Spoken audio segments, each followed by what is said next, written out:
My 24F friend 24F told me she cheated with a married man 37M.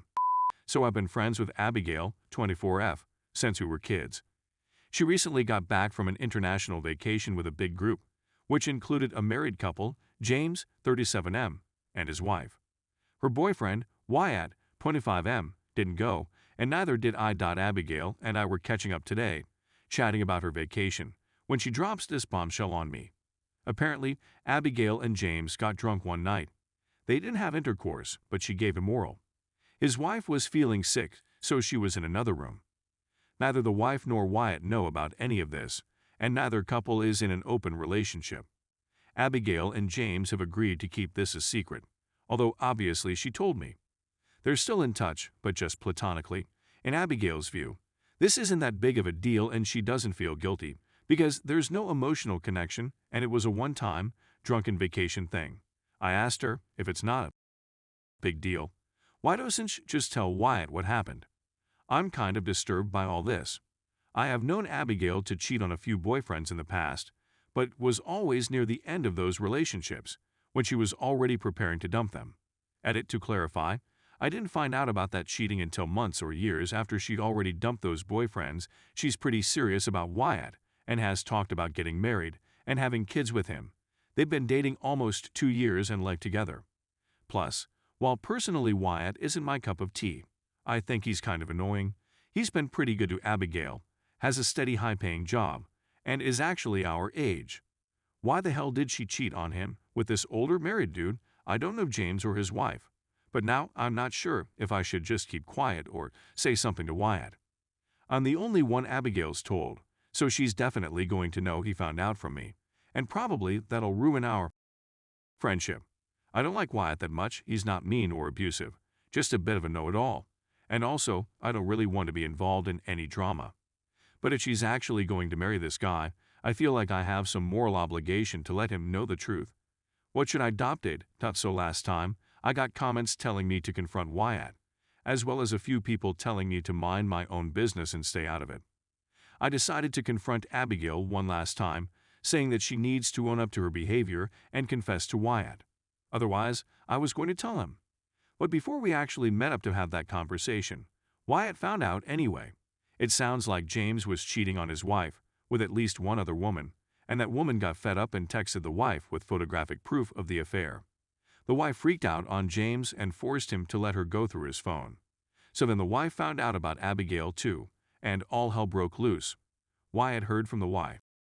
Apparently Wyatt and James are family friends, which I didn't know. He drove over to confront James face to face. They got into a physical altercation and Wyatt ended up at the police station. Abigail called me crying, asking for a ride to the station since Wyatt had taken their car to James's house.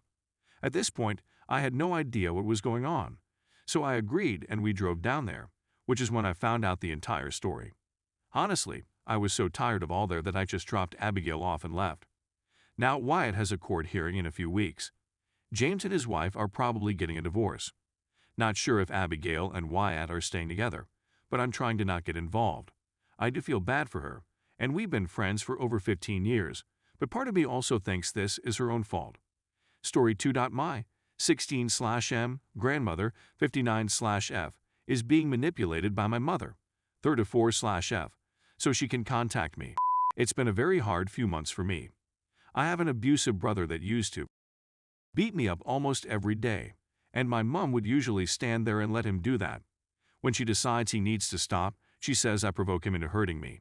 So I walk past him, and that's the reason for him battering me. In July 2021, I was getting settled into a housekeeping job when I was 15, when my brother decided to attack me for no reason. It started off as him coming into my room and taking my belongings like my phone or laptop and hide them away in his room. He is younger than me but is much bigger and stronger. I shout at my mom. As usual, she takes around 5 minutes to acknowledge what's going on and tells him to give my stuff back. He doesn't, so I go downstairs and demand my mom do something. My brother goes into my bedroom, taking more stuff. I call him a name, go upstairs and try to pull him out of my room. He pushes me onto my bed. I kick him away, but he jumps on top of me and tries to suffocate me by putting a pillow on top of my head whilst I face down. He's punching me in the chest. kicking me in the groin, and I'm struggling to breathe. My mom eventually comes in, shouts at him to stop, but no luck. So I try to kick him away, but he won't move. My mom pulls him off of me, and I make a dash downstairs. My brother breaks free and chases me down. I run out the house, barefoot, and speed down the street. My brother catches up to me and pushes me into a hedge. He bashes my head against the lamppost, and I'm feeling really lightheaded. Some neighbors come out and just watch. I'm in tears and really angry because nobody is helping me. A few minutes later, he lets go of me and runs back into the house. I go back in too, grab my phone, and call the police. My mom is screaming at me not to, saying it's my problem that I got battered. So the police arrive and they want to question me about what happened, of course. I tell them, and my mother is trying to chip in with statements like, "OOP has been winding him up all day. I don't know how I can stop him," making it out that it's my fault. I was on my day off from work, and all I wanted was some peace and quiet, but no. When the police leave, I say to my mom, "Don't even bother shouting at me. What I did was right, and you can't say otherwise." She says, "Are you trying to take my child away? I'm sick and tired of you instigating situations. Pack a bag, you're moving out." My heart dropped. I had nowhere to go. I was still 15 at the time, 16 in a week, but even still, I wasn't ready to move out. I phoned my nana, and she let me stay with her, rent-free. Here's where things change. After 2 nights of taking all my belongings to my nana, my mom calls her and is asking every question under the sun like, "Are you charging rent? Is he paying for your bills? Is he buying shopping?" When she said no, my mom was raging. "He needs to learn to pay for bills. He can't be living at your house for free." I knew that already and gave her PS50 for the month and left it at that. Few days later, my nana comes into my room. "I've just been off the phone to your mom, and she wants you to pay for your own shopping and chip in with the bills." I asked, "Is PS50 not enough?" And she said, "Well, that's what your mother said." I asked why she's getting involved with this. She kicked me out, and she replies with, "Well, I'm not getting involved." After several weeks of living at my nana's, I had to resign from my housekeeping job as I couldn't travel the 30 miles to the hotel on Sundays. I received my final paycheck the next day, and it got paid into my nana's account.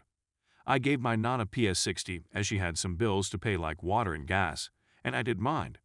But another call to my mother later, and my nana comes in saying your mother wants PS100 for the month, because PS50 isn't enough apparently. And I said, "It's not her problem, it's your house." And she turns around and says, "Well, you did get paid a lot, so I will be taking PS50 for last month's rent and another PS50 for this month." I was gobsmacked. She couldn't just take money away from me like that. PS100 down the drain. So I start actively job searching, applying for jobs anywhere in Scotland and as far down as Manchester. Out of the 20 free applications I put in, 14 of them rejected me as I didn't have the right skills. I have national 5-grade qualifications, and the other 9 employers didn't reply to me at all. At the end of August, my nana told me I have to go back to my mom's. I said no, gave her the PS100 for the month of August, and phoned the homeless department. I went into emergency accommodation for the night and the next day, moved to a new town where I'd spend the next 7 weeks. It was a secure accommodation unit, where it's a normal flat/apartment, but there are workers from housing partnerships in the council. I applied for universal credit, went to the job center, and tried to get my life back on track. When I got all my stuff out of my nana's house, I blocked my mom's number immediately. I wanted nothing to do with her, and I'll explain why soon. I got an offer of a flat near Manchester, as I wanted to be as far away from my mom and family as I could. I figured it would be a good place as there were good transport connections and plenty of jobs. What the job center wanted me to do was begin a job experience thing where I worked for 6 months to gain experience for later jobs. It was in Scotland, but I was given a transport pass so I could travel by train to work there. It's not too bad, having to wake up at 4 a.m. and start work at 9 a.m. and be back home by 8:30 p.m. I'm happy I have a job and my life is getting back on track, but there's some things that I'm still angry about. My mother. I don't talk to her for many reasons. She is a manipulative, lying cow. I have 4 siblings. 3 of them are 5-6 years younger than me and my abusive brother. Sometimes I play with them, and they like to be rough for some reason. When that happens, they start crying and I'm made out that I'm a child abuser. Whenever I'm not about, or so she thinks, she makes out I'm not a good role model by saying to them, "If you keep doing that, you'll end up like OP." But at the same time, she makes out I'm not there for them, and she expects me to be more nice to them. I am, or was. As mentioned earlier, she likes to lie, so she's always the victim in situations, even when she's not involved. When the police arrived, she's saying, "I don't know what to do anymore. I've tried everything. OP is a danger to my kids. We're all biologically related, so I'm not sure what she means." Another thing is her obsession with the topic of autism. I have 2 siblings that have it, abusive brother and younger sister, and she doesn't stop going on about it. Whenever her friends are around, autism. Whenever she's on the phone, autism. And she always pry me to get a test to see if I have it, and I'm like, "No, I obviously don't have it." Then she'll turn around and say, "Well, I know you've got Asperger's." And I've just stood there, stunned that she thinks that. And finally, the little white lies she puts in conversations. For example, I'm asking her something, and she says, "Well, you did such and such," and tries to make out I'm the liar, pretending that didn't happen, or something like that. As I've said before, she's manipulating my Nana into me getting in contact with my mom by saying in texts, "You need to stop holding grudges, son. Your mother's done nothing wrong, and you just know for a fact my mom told her to say that."